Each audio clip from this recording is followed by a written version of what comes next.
Dennis Hallman Speedos. At UFC 133, Dennis Hallman walked out wearing something that had everyone doing a double take. He came out wearing a pair of blue Speedos. Apparently he lost a bet and had to wear it, but nobody in the arena was laughing, especially not Dana White. The whole thing was super awkward. You've got two grown men fighting in a cage, and one of them is wearing Speedos, and the other one had an arrow shaved right into his chest. Dana was so uncomfortable with it that he straight up said it would never happen again. Fans were roasting it online, fighters were confused, and the UFC looked kinda silly letting it slide. Hallman ended up getting TKO'd in the first round, and Dana White was so relieved he gave Brian Ebersol a $70,000 bonus just for getting him off the screen fast. His contract was never renewed after that, and he kind of vanished from the UFC quietly. That fight forced the UFC to officially ban Speedo-style shorts. Now fighters have to wear approved gear that's way more professional. To this day, if you Google Dennis Hallman, the Speedo picture is the first picture that shows up. It's what most people remember him for, which is wild considering he had a solid MMA career before that. GSP's Vaseline. At UFC 94, GSP fought BJ Penn in a huge champ versus champ fight. GSP was the welterweight champ and BJ was the lightweight king moving up. But what ended up stealing the spotlight wasn't the fight, it was the controversy that followed. Between rounds, GSP's cornermen were seen rubbing Vaseline on his face, which was normal. But then they were caught rubbing his shoulders and back too, which is a big no-no. In MMA, Vaseline is only supposed to go on the face to reduce cuts. If you put it on the body, it can make you super slippery and hard to grapple or take down. BJ Penn's camp noticed what was happening and freaked out, saying GSP was basically greasing to gain an unfair advantage. They argued that it was almost impossible for BJ to lock in submissions or control GSP because he was too slippery. After the fight, BJ was furious, and even Dana White was caught on camera ranting a bit, backing up BJ. The Nevada State Athletic Commission actually launched an investigation after the fight, and while the result didn't get overturned, they agreed that something shady went down, and that led to the UFC tightening up rules on who could apply Vaseline and how. Now, only official cutmen are allowed to put Vaseline on fighters, and they're heavily monitored. No more coaches getting involved with that stuff. Gan McGee, 12-6. The 12-6 elbow rule is one of the weirdest and most talked about rules in MMA, and it actually goes all the way back to the early days of the UFC. In the early 2000s, when they were putting together the unified rules, the commission had to decide which strikes were too dangerous to allow. One thing that pushed them was a karate demonstration where a guy used a straight down elbow, or better known as the 12-6 elbow, to smash through a stack of bricks. A bunch of doctors and the athletic commission members saw it and thought, yeah, that move looks way too deadly, so they banned it. But according to Big Jon McCarthy, who was reffing at the time and helped write the rules, that wasn't the only reason. On a podcast with Joe Rogan, he explained that the real reason this move got banned goes back to a fight between Gan McGee, a giant 6'10" heavyweight, and a much smaller fighter named Brad Gabriel. Gan had him on the floor and started blasting him with straight down elbows to the face. And the size difference made it look brutal. A ringside doctor freaked out and told Big Jon those kinds of elbows were way too dangerous and needed to be banned. Big Jon didn't want elbows banned completely, so he came up with a compromise. Just ban that specific motion, and that's how the rule was born. The funny part is, you can still throw elbows from all kinds of wild angles, like sideways, spinning, even upward, and those are totally legal. But if you do this specific one, you get disqualified. Just ask John Jones. Back in 2009, he was destroying Matt Hamill, but then he threw a few 12-6 elbows and got disqualified. And that ended up being the only loss on his entire record. Luckily, in July 2024, the commissions officially updated the unified rules and removed the ban on 12-6 elbows. Some state commissions still don't allow it, but it's no longer universally banned like before. Tank Abbott throwing fighters out the cage. Back in the Wild West days of the UFC, Tank Abbott was known for being an absolute savage. At UFC 11, he fought Cal Worsham, and things got out of control real fast. Tank dropped Worsham with some heavy punches, and then in true Tank fashion, he just lost it. He straight up tried to throw Worsham out of the octagon. He picked him up and flung him toward the fence like he was tossing out the trash. And here's the craziest part, Cal almost flew completely out. His body was halfway over the top, and the only thing that stopped him was the cage padding he managed to grab onto. At the time, the UFC didn't have specific rules about that kind of stuff, because no one thought a fighter would literally try to eject someone mid-fight. But after that, the UFC added clear rules banning the act of throwing or pushing fighters out of the cage. It was dangerous, obviously, and it was a bad look for the sport. Tank Abbott already had a reputation for being unpredictable and violent, but this incident pushed the UFC to tighten things up. No more WWE-style body launches. Pat and Mikey short grabbing. In 1998, during the very first UFC welterweight title fight, Pat Miletich took on Mikey Burnett in what ended up being one of the most awkward fights in UFC history. Not because of the punches or submissions, but because both guys kept grabbing each other's shorts the entire time. Like non-stop. It was honestly more of a tug of war than a fight. Things got so ridiculous that at one point, referee Big Jon McCarthy had to physically stop the action just to fix Burnett's waistband, which was pretty uncomfortable for everyone. The fight dragged on forever, was super slow paced, and looked sloppy thanks to all the grabbing. After that, the UFC said, alright, that's enough, and banned shorts grabbing completely. Now, if you grab your opponent's shorts, you'll get a warning, maybe a point taken or even disqualified if you keep doing it. Fun fact, that same shorts Pat wore during the fight, they were actually the first in UFC history to have a tap out logo on them. Years later, those exact shorts ended up selling on eBay for over $1,500. Hopefully whoever bought them didn't mind that they'd been stretched, yanked, and manhandled for 20 minutes straight. So thanks to Pat and Burnett's tugfest, shorts grabbing is officially illegal, probably for the best. TKOs becoming a thing. Back at UFC 1, there were basically no rules. Fights could only end by knockout, submission, or if the fighter's corner threw in the towel. That's it. Referees weren't even allowed to stop fights no matter how bad things got. The idea came from UFC co-founder Jon Gracie, who wanted the fights to feel raw and real, no interference, just letting it play out. But then Gerard Gordeau happened. In UFC 1, Gerard landed a brutal kick to sumo wrestler Taylor Tuli's face and literally kicked one of his teeth into the crowd. There was blood everywhere. Even though the rules said no stoppages, the ref stepped in anyway. That didn't sit well with Gracie, who was furious that the fight got stopped. After that, Gracie went to his good friend Big Jon McCarthy and asked him to start refereeing for the UFC moving forward. Then came UFC 2 and things got even sketchier. Pat Smith was absolutely wrecking Scott Morris, just raining down punches while Morris was clearly done. But the ref just stood there because he wasn't allowed to stop it. It looked horrible and dangerous, and it made a lot of people question what the UFC was doing. Big Jon, who was still new as a referee at the time, had enough. He told Gracie straight up, if you don't let me stop fights, I'm not doing this. And that was the turning point. Starting at UFC 3, referees were finally given the power to stop fights when things got out of hand. It took 2 events, a flying tooth and a potential murder to get there. But that's how referee stoppages became a permanent part of the UFC. Shamrock and Gracie lay in prey. The rematch between Ken Shamrock and Royce Gracie at UFC 5 was supposed to be a massive showdown. Their first fight helped put MMA on the map, so people were hyped for part 2. But what they got instead was 36 minutes of nothing. Shamrock took Gracie down early and then just chilled in his guard for the rest of the fight. Barely threw punches, barely tried to pass, just held position and waited. Back then, there were no stand-ups for inactivity, no rounds, and no time limits in most fights. So once Shamrock got on top, he had zero reason to take risks. Gracie couldn't do much from the bottom either, and the whole thing turned into a grappling stalemate that went on forever. Fans were booing, the crowd was restless, and even the commentators didn't know what to say. That fight became the poster child for what would later be called lay and pray, which means when a fighter takes someone down and just holds them without doing much damage. After UFC 5, the organization knew they had to change things or people were going to stop watching. So they introduced time limits, and more importantly, they gave referees the power to stand fighters up if they weren't being active on the ground. It was a big shift that made the sport way more watchable. Lay and pray didn't disappear completely, but at least now, fighters couldn't just hug it out for half an hour and walk away with a draw. Judges and decisions, Shamrock versus Oleg. After the whole snooze fest with Shamrock versus Gracie 2, the UFC thought they had fixed the problem of long, boring fights that ended in draws. Fans were getting tired of watching fighters stall on the ground for 30 minutes with no real action or winner. So the UFC added time limits and gave refs the power to stand fighters up if things got too slow.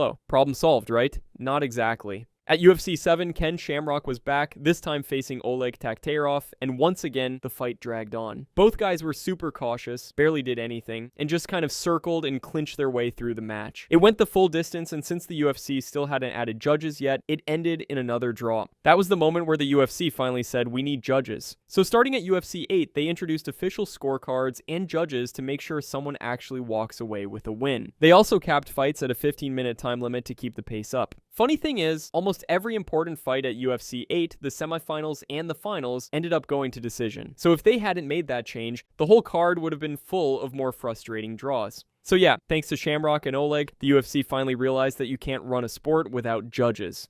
Tito in light heavyweight. Tito Ortiz wasn't just a big star in the early UFC days, the guy was practically the face of the company. But what a lot of people don't know is that Tito actually played a role in reshaping the weight classes. Back then, the division he fought in was called middleweight, and it had a 200-pound limit. Tito was dominating in that division, but cutting to 200 pounds was starting to take a toll on him. It was brutal, and the UFC didn't want their poster boy passing out on the scale or looking like a zombie during fight week. So when the unified rules of MMA were introduced in 2001, they took the opportunity to shake things up. So they changed that 200-pound weight limit up to 205, then they rebranded it as light heavyweight. At the same time, they added a brand new middleweight division, this time with a 185-pound limit to better fit the weight class structure we know today. Just like that, Tito had a new weight class built perfectly for his frame, and he became the face of it. He even bragged later on, saying, "That division exists because of me, and honestly, he's not wrong." That move didn't just help Tito, it set a new standard for how weight classes were structured. It filled the awkward gap between middleweight and heavyweight, and created a division that would go on to be one of the most stacked in UFC history.